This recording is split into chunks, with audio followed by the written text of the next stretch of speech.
In this video, I'm going to demonstrate some examples for factoring the difference of perfect squares. The first thing that would probably be a good idea is to do a quick refresher on what the perfect squares actually are. It's an infinite list, but if I put down maybe the first 10, it might help refresh you a little bit on what those are. So perfect squares. 1 times 1 is 1, 2 times 2 is 4, keep going, 9, 16, 25, 36, 49, 64, 81, and 100 are the first 10 perfect squares. If you want to, you can remind yourself where these are coming from. That's 1 squared, that's 2 squared, that's 3 squared, and so forth down the list. That's why I said at the beginning, this is an infinite list. You can keep going, but ultimately for these problems, you're probably not going to need to go that far. All right, if we are going to factor using the difference of perfect squares, a couple quick reminders. Difference mathematically means that you're subtracting.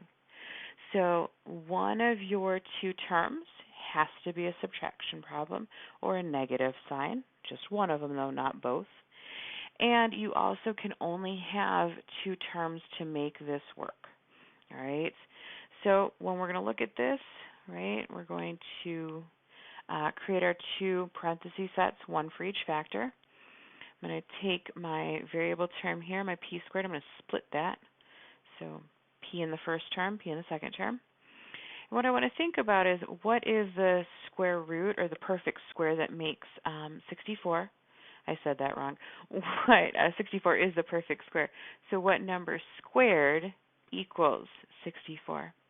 And that happens to be 8 and 8, right? 8 squared is 64. In order to make the 64 be negative, one of our 8's is positive, one of our 8's is negative, and that is the factored form for p squared minus 64. It's pretty straightforward as long as you make sure that you verify that you do have a difference. So again, you should be looking for subtraction, or one of your terms needs to be negative, not both. And then you want to make sure that the pieces of your problem are perfect squares. Yes, 64 is on that perfect square list, so it works. I'm going to roll over to the next example here, a squared minus 100. So as I said it, I verified we have a negative, right? It's a minus sign. And 100 was on that list that I said for the perfect squares. So two factors. I'm going to split a squared into a and a. The square root of 100 is 10.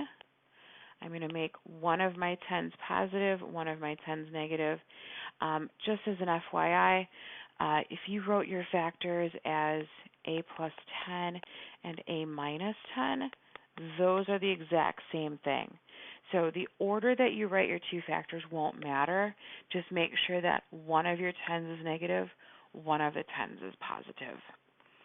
So that's the example number 2 there. Let's see what example 3 here holds.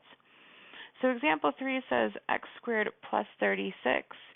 And there are little red flashing lights in my brain right now because something is not right here. Difference of perfect squares means you have to have either, again, a minus sign or one of your two terms needs to be negative. That x squared is positive, that 36 is positive. We don't have a difference of squares here. So this particular problem is not factorable. All right. If you are doing factoring problems for an assignment or for some reason, most problems, the vast majority will be factorable, but please don't try to factor things that cannot be factored. Okay, so problem number 3, example 3 here, not factorable. Number 4 here, x squared minus 81. I said the minus, so I know I've got a negative. The difference works. 81 was on that perfect square list. So I'm going to go ahead and rewrite this with our factors as x with x. 81 is going to split into 9 and 9. One of my 9's positive, one of them is negative. All right. So once you get the hang of these problems, they hopefully should go pretty quickly. But having said that, sometimes we make them a little bit more tricky, all right? So one of the things I want to look at here, I've got 16p squared minus 25, so I've got the minus. But in this case, I have a number in front of that p value, right? That p squared has a coefficient of a value other than 1. So to factor this, I'm going to split all of the parts. So the square root of 16 is going to be 4 and 4. I'm going to take this p squared and split it. And then I'm going to take the square root of 25. So 5 and 5. To make the negative 25, remember you need one negative, one positive. So that's your factored form. All right? And if you wanted to, and you can do this with any problem when you're factoring, you could check your work. And the way you check your work is to actually multiply and see what you get. So if I multiply 4p times 4p, 16p squared, 4p times positive 5 would be positive 20p, minus 5, or negative 5 times 4p would be negative 20p. Negative 5 times 5 is negative 25. These two terms in the middle, right, I've got a positive 20p and a negative 20p. If I were to combine those, they combine to 0. So what I'm left with is 16p squared minus 25, which is in fact exactly,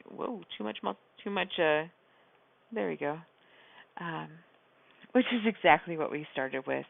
So you can always check these problems to make sure that you're doing them right. So one more example here, and then this video will be over.